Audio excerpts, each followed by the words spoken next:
يوم التوكيل في المنصورة؟ عملت كام توكيل النهارده؟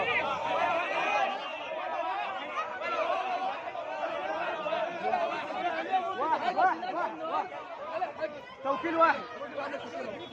هاتوا حضرتك اللي عمل التوكيل ده.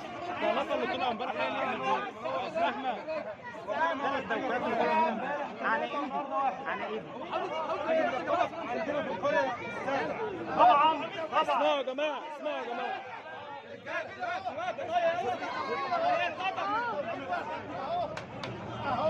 لو مخر واحد في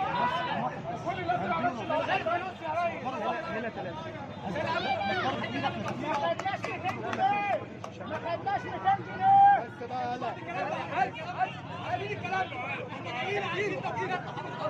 طبعا كلكم عارفين مين اللي منعكم من التوكيلات عشان خايف من بكره اللي انتوا بتمثلوه. صح. انا بس عايز الناس تشوف بنفسها ان انتم مواطنين مصريين، ليكم حق في بلدكم وبلدكم ليها حق عليكم، وان انتم ممنوعين علشان انتم عايزين دولة، عايزين قانون، لا عايزين فوضى ولا عايزين فتوانة. واللي مصر انه يصادر القانون ويهدر الدولة هو مش احنا اللي بيستدعي الفوضى، احنا اللي متمسكين بالامل واللي مصرين ان بكره يجي بالعقل، بكره امن، بكره نضيف، بكره مش شبه امبارح ولا النهارده. اوعوا تفتكروا ان احنا هينضحك علينا. اللي مفكر نفسه بيتذاكى اكيد يعني مش اذكى مننا.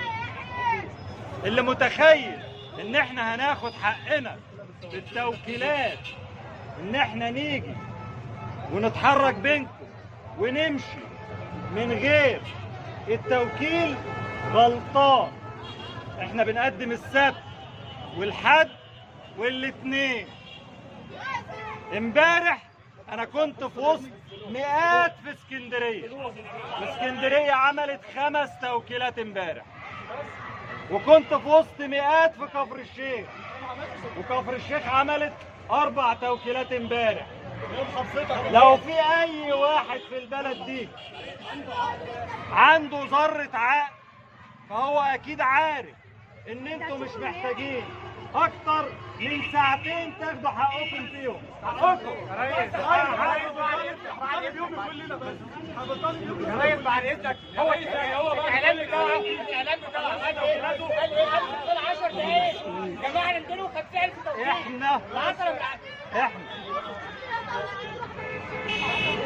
قدمنا 4 طلبات للهيئة الوطنية للانتخابات، ورغم ان ال4 من حقنا واسهل من بعض، بس احنا قلنا وافقنا على طلب واحد، وافقنا على طلب واحد من ال4 واحنا راضيين.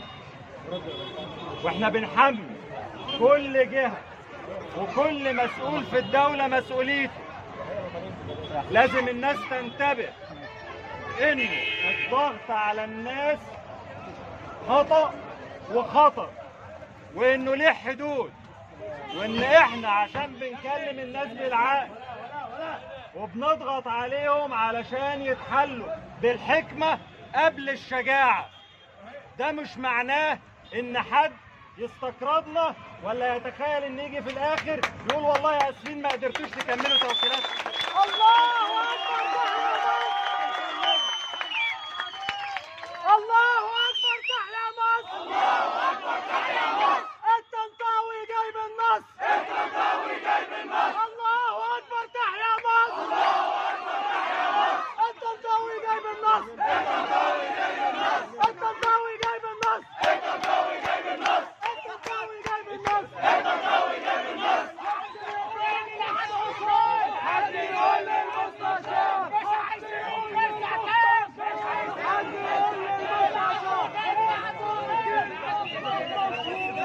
التوكيل مطلوب مشروع! حد يقول للمستشار! حد يقول للمستشار! التوكيل مطلوب مشروع!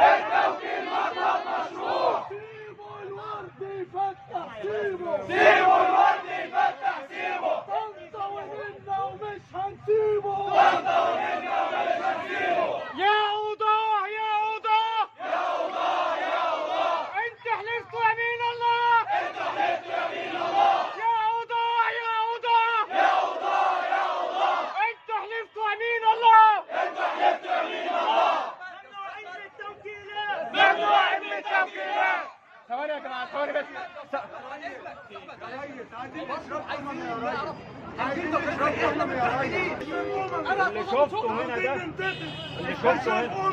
اللي شفته هنا ده بشوفه في كل مكان. ده كل يوم بزور 3 محافظات.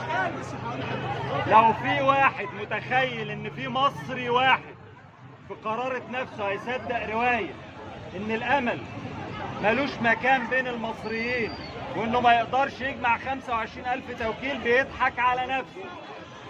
والناس مش هينطلع عليها الضحكة دي، حتى اللي هينطلب منه يردد الكلام ده هيقوله وهو مش مصدقه. فازاي الناس هتصدق؟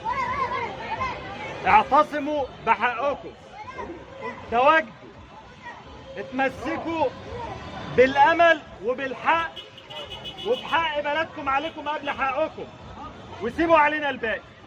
ممكن؟ الله المستعان.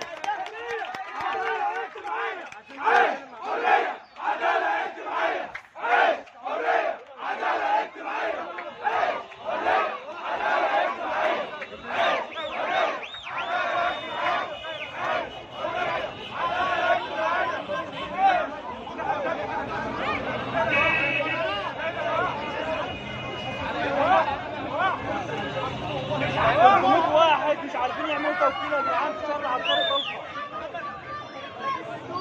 شايفين السلم واصل لحد فين؟ شايفين السلم واصل لحد فين؟ شايفين بلدنا؟ انا عايز ادخل الناس في امن التوكيل عشان ايه؟ عشان لازم